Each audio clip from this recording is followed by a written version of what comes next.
जय श्री राम। एपिसोड में हमने देखा कि महमूद शाह की पैर कट, एक ही पैर कटा भी। एक तरफ हम देख रहे थे कि महल के अंदर सब डरे, लेकिन अजबदे के चेहरे पे एक शिकन नहीं। सिकन और इतना भरोसा उनको कुंवर प्रताप पे कि वो आ जाएंगे टाइम पे और सब बचा जाएंगे और सब ठीक रहेगा, कोई परेशानी होने की बात। तो सब ठीक, कोई दिक्कत नहीं। मायने संदेश आ गया, मायने बेहतरीन तो दिखाया भाई, कुछ भी कहो। जिस तरीके से प्रताप की एंट्री हुई, वो हीरोइक एंट्री के साथ साथ जिस तरीके से उन्होंने वो अपना इसे कितना एक और सेट है ऑलरेडी। आने के बाद आधे लोगों का मनोबल वैसे ही टूट जाता है जिस हिसाब से वो, मतलब उस एक व्यक्ति ने जब तक वो वहां मौजूद थे महल, तब तक किसी की हिम्मत नहीं ले रही थी कोई आक्रमण कर सके। और खास तौर पे वो बाजार वाली जिद भी अकबर की ही थी। बशर्ते इनकी तो हिम्मत नहीं ले रही थी बैरम खां की। उनको तो लग रहा था भाई मेरी टांगे बची हुई है, मैं तो इसी में ठीक हूँ। तो अब देखना यह है कि कुंवर प्रताप ने पराजय दिया है। इधर मामरक जी और चक्रपाणी भाई घायल अवस्था में। तो अब इसके बाद का रिएक्शन क्या देखने को मिलेगा और जलालुद्दीन अकबर क्या स्टेप लेते हैं। जैसा उन्होंने कहा कि मैं आया हूं, अब मैं फुल कंवर को तो लेके जाऊं, तो शायद प्रताप से कोई लेना देना नहीं। शायद यहाँ कॉर्जन कहे कि ये काम तो मैं ऐसे कर सकती हूँ, अभी उनका लेके आती हूँ, चलो नदी किनारे डांस सिखाएंगे, किडनैपिंग कर लीजिए आप। बाकी ये सब बहुत चीजें यहाँ पे मिसमैच हो रही हैं। जैसे मान लीजिए मारवाड़ की राजकुमारी यहाँ पर है और उनकी कोई सेना नहीं, बताया तो कोई सुरक्षा नहीं। ये जो हमारे जालिम सिंह है वो बताया तो हमारी सारी सेना खत्म हो चुकी है। आप कैसे बोल रहे हैं कि मामले जी घायल तो पता नहीं बचे कि नहीं बचे। खुद तो एक तलवार उठाते दिखाया ही नहीं उनको। भाई के साथ में यार रखा किसने है? क्यों रखा है भाई और भेजा क्यों है? सुरक्षा के लिए। अपनी सुरक्षा तो कर नहीं पाता बंदा। खैर कोई नहीं, झेल लेंगे जालिम सिंह। शुरू करते हैं एपिसोड नंबर 204। गुस्ताखी माफ हो जहां पना। प्रताप को मारने की तमाम नाकामयाबियों के बावजूद बिचौलिया में कनीज ने राजकुमारी फूल कवर के साथ बेहद करीबी रिश्ते बना लिए हैं। अब अगर शहंशाह कनीज को एक और मौका अता फरमाते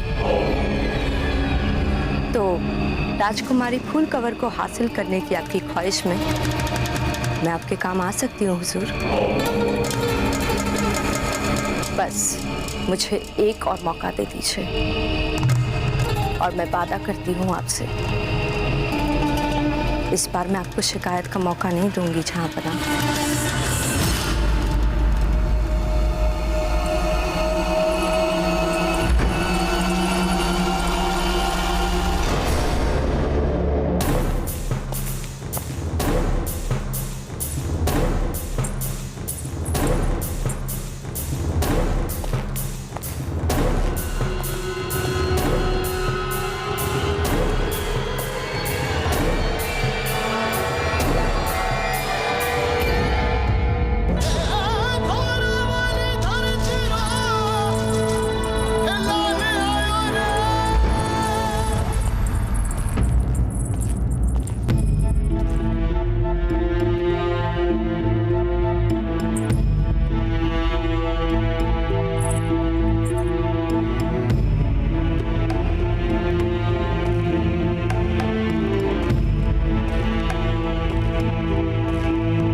बिजुलिया को छोड़ के जल्द से जल्द चले जाना चाहिए।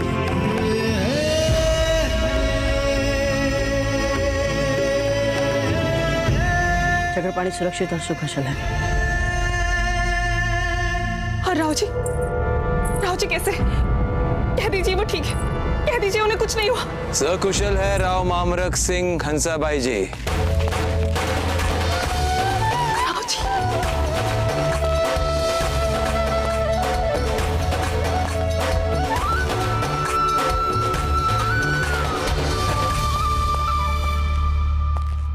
किंतु राव जी आपको तो गहरी चोटें आई हैं।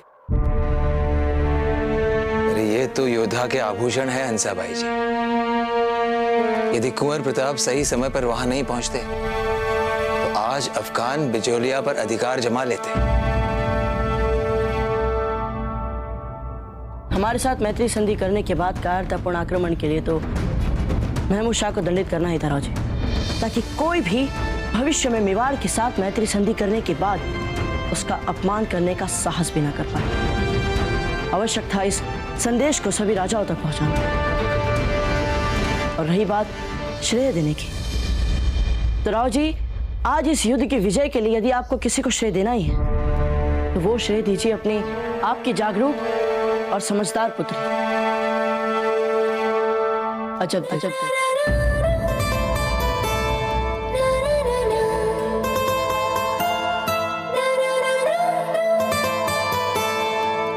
यदि सही समय पर इन्होंने अपनी लक्ष्मी द्वारा हम तक संकेत संदेश नहीं पहुंचाया होता तो संभवतः राव जी हम चित्तौड़ के लिए निकल चुके होते और हमें इस संकट का पता भी नहीं चल पाता। ये तो संकट की घड़ी में भी इनकी तुरंत बुद्धि निर्णय ने आज हम सभी को बचाया है।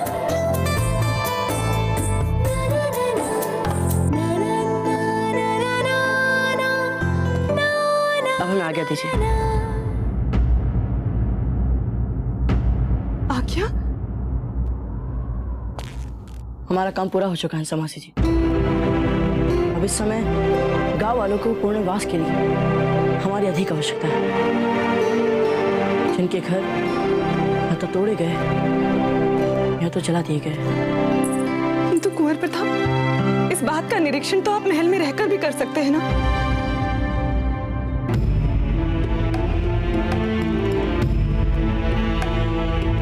नहीं हंसा मासी जी, गांव वालों ने बड़े स्नेह के साथ हमें आमंत्रित किया है, इसलिए हम उनके साथ रहने के लिए विवश हैं।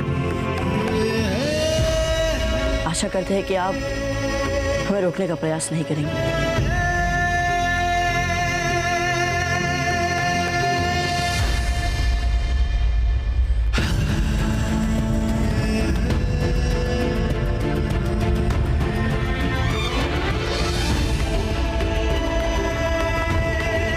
चलते हैं।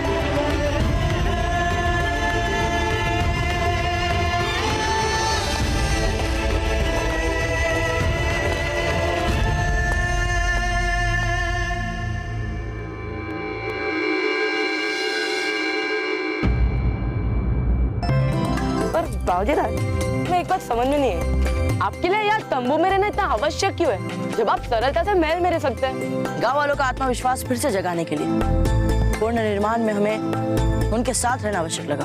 उनका आत्मविश्वास पहले से ही पूरी तरह से जाग चुका है बाबूजी राज, और वे सब प्रसन्न भी है कि न केवल आपने उनको अफगानों से बचाया पर उनके पुनर्वास में भी सक्रिय सहयोग दे रहे हैं आप। बाबूजी राज, राव मामरक सिंह जी पधार रहे हैं आपसे मिलने।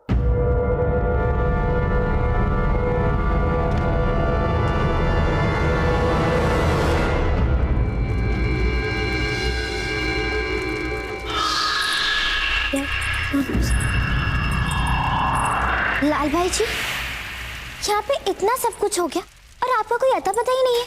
ठीक है आप? वो हम गांव में रहकर गांव वालों की सहायता कर रहे थे भाई साहब, पर जब हमें पता चला कि उनके लिए भोजन यहीं से तैयार हो रहा है, हमने सोचा यहाँ आकर हाथ बटा ले। मासी जी, कुंवर प्रताप आएंगे ना? आप चिंता मत कीजिए, कुंवर प्रताप राव जी की बात नहीं टालेंगे।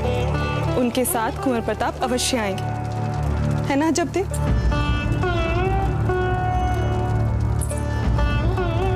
राव जी, कुंवर प्रताप कहाँ है? वे आए आपके साथ? नहीं आए, मना कर दिया उन्होंने। सबसे पीड़ाजनक बात तो यह है कि मेवाड़ के राजकुमार एक साधारण अस्थायी खेमे में रह रहे हैं। हम चाहेंगे उन्हें मनाने की। हमें पूरा विश्वास है कि हमारी बात अवश्य मानेगी।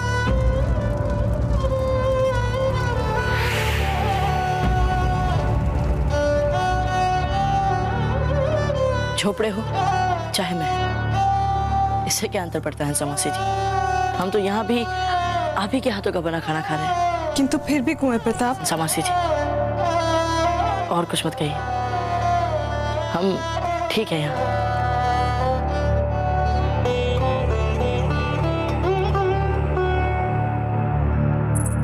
ठीक है, हम चलते हैं।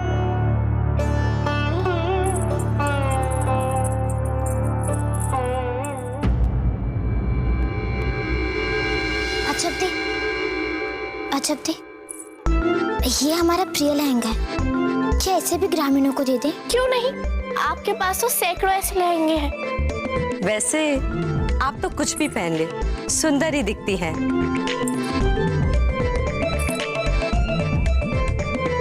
अजब दे, आप मासी जी की प्रतीक्षा कर रही हैं ना?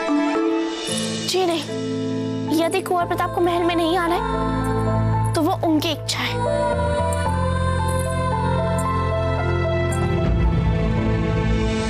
मासी जी, क्या कहा कुंवर प्रताप ने?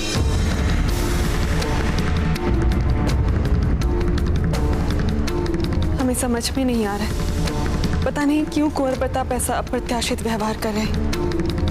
ऐसा लग रहा है मानो किसी ने उनके हृदय को गहरी चोट पहुंचाई, जैसे किसी ने। मासी जी, हम जानते कुंवर प्रताप क्यों नहीं आ रहे हैं यहाँ पे, और उसका कारण है अजब दे। ये आप क्या बोल रही है? वो स्पष्ट बात है अजब दे, आप ही ने कुंवर प्रताप को यहाँ से जाने के लिए कहा था, तो जब तक आप उन्हें यहाँ वापस आने का निमंत्रण नहीं देंगे वो यहाँ वापस नहीं आएंगे। हाँ अजब दे, अब ये उनके मान की बात है, आपको जाना चाहिए।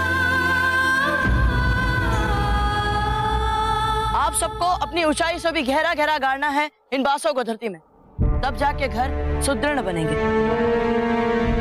आरंभ कीजिए।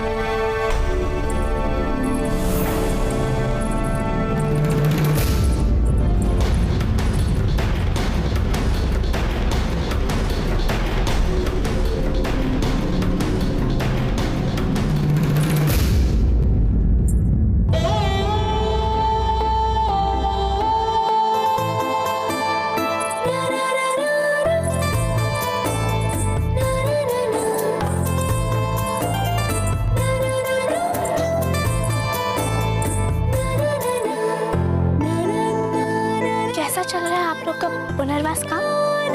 अच्छा, वो हवे आपसे बात कर रही है। हाँ, क्यों नहीं, कहिए। जब दादा ने आपसे इतना आग्रह किया, माँ ने आपसे इतना आग्रह किया, तो आप महल में क्यों नहीं आए? यहाँ काम है ना हमारे लिए। ये हम भी जानते हैं और आप भी जानते हैं कुंवर प्रताप कि आप मात्र इस काम के लिए यहाँ नहीं आए थे। अच्छा, तो और क्या कारण हो सकता है इसके अतिरिक्त? क्योंकि क्योंकि क्योंकि एक बात अच्छी है, मामरक जी अब डांट के बात नहीं कर रहे हैं, अजब से मना कर दे भाई, क्या करें भाई, उनके प्राण बचाए, उनके पूरे राज्य को बचाया, बिजौलिया महल पे आक्रांताओं का कब्जा होने से बचाया, सबकी प्राणों की सुरक्षा की, धन की सुरक्षा की, एक सूझबूझ के निर्णय। और सबसे बड़ी बात यह है कि मामलक राउत जी भी उस स्थिति में पहुंच गए थे कि वो रक्षा नहीं कर पाए, तो अब उनको लग रहा है ये डिसीजन बिल्कुल ओके। कैंप हाउस में रहने का मजा अलग तो होता है, ये तो हम लोगों को पता है, लेकिन अच्छा नहीं लगता कि बगल में ही महल है और आप यहाँ रह रहे हैं, ये अच्छी बात तो नहीं। ये सीक्वेंस बड़ा तगड़ा दिखा रहे हैं कि हाँ, मैंने आपकी रक्षा की, मेरा काम खत्म, मैं चलता हूँ, क्योंकि मुझे तो निकाल दिया गया है। ये तो बड़ा छोटा महल है। मतलब वो जो दिखा रहे थे कि आपने जिस तरीके से देखिए, उन्होंने तो अपने पिता और माता की जो भी है तबीयत देख के उन्होंने बताया, लेकिन कुंवर प्रताप को वो लगा, तो बहुत बात वो लगी उनको। मेरे कारण अगर किसी पर संकट हो तो मैं क्यों जाऊंगा, नहीं जाऊंगा। जिस एटीट्यूड में या फिर जिस पे कह ले कि हाँ अब वही आएंगे मनाने, वही लेके जाएंगे, वो सीन देखने में मजा आ रहा है कि भैया अब तो आपको ही जाना पड़ेगा, आप ही ने किया। जब से आते ये ना कहें कि आप महल नहीं जाएंगे तो मैं आपके महल नहीं जाऊंगी, बात खत्म। यार सीन तो बड़ा तगड़ा दिखा रहे हैं। उधर देखा कि हमने पहाड़ी की सेवा चल रही है, हमने देखा भाई वो लेटे पड़े, गरम पट्टी हो रही है, अपने अपने फायदे हैं। फिलहाल इस एपिसोड को करना होगा, समाप्त शीघ्र मिलेंगे के साथ तक के लिए राधे।